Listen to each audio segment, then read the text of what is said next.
Hi guys, my this is third lecture है।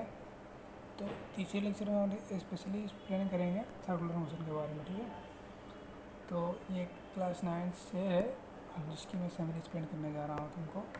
तो इसमें बोला है कि if R is the radius of circle, T is time taken by body go one around of circle, V uniform speed of the body V is equal to 2πr/t। ठीक है, ये R is the metre and T is the second and V is metre per second.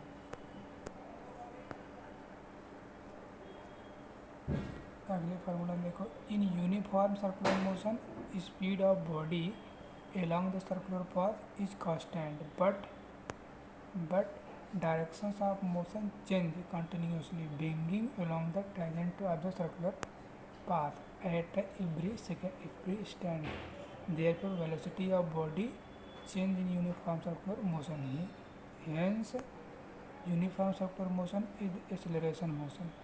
ठीक, दूसरे formula में बोल रहा है, if external force required to move the body uniform in the circular, this force is called the centripetal force. If body taken t second go to the once round of circle and r radius, uniform speed of a body v is equal to 2πr/t। फार्मूले में दिया है, if r is the radius of circle, t is time taken by the body go one around of circle, तो v uniform circular speed v is equal to 2πr/t।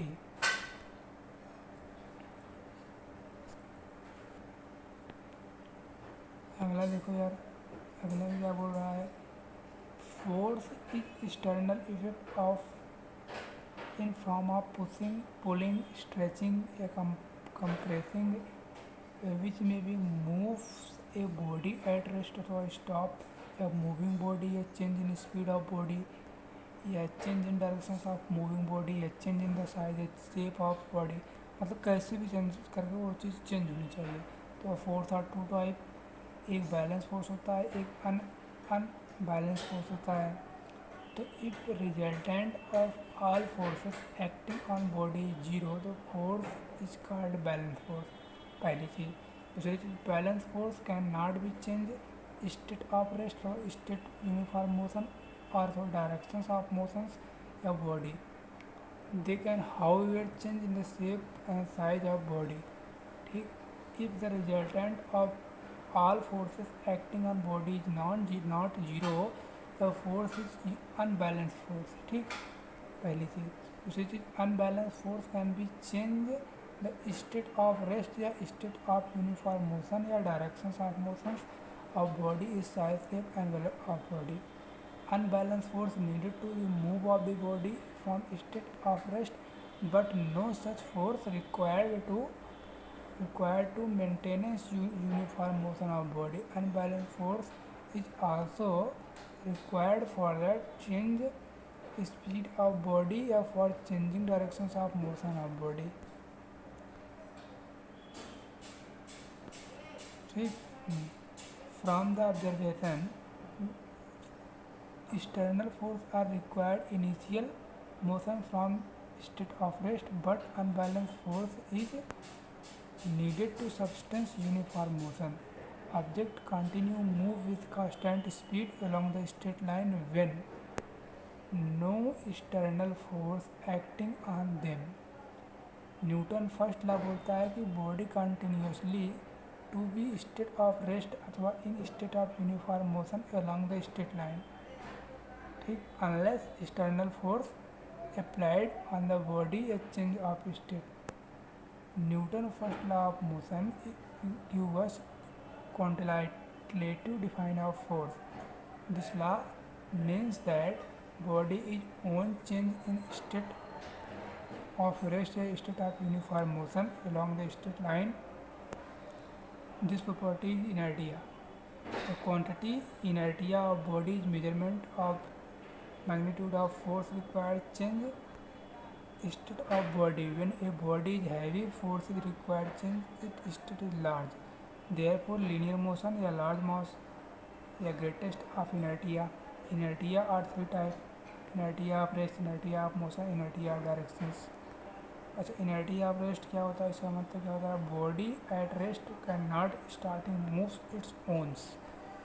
इनर्टी of motion क्या होता है, body of motion can not stop but it owns. Inertia of direction क्या होता है, body moving along the particular directions can not be change its directions of motion by itself.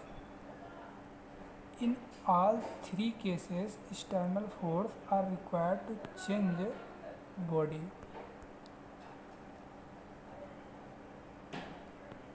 अब देखो यहाँ क्या बताया जा रहा है कि linear momentum of body product of mass m and velocity v, तो p vector is equal to m into v vector, ठीक है। It is the scalar quantity whose directions of velocity of body, SI unit of momentum metre per second. Newton second वाला क्या बोलता है, rate of change of linear momentum of body directly proportional to external force applied on the body, ठीक। This change भी takes place mathematically Newton second law, F vector is equal to m into a vector. F acting on body product of mass m and acceleration of body is the second. Force is a vector quantity whose directions is same as the directions of acceleration of body.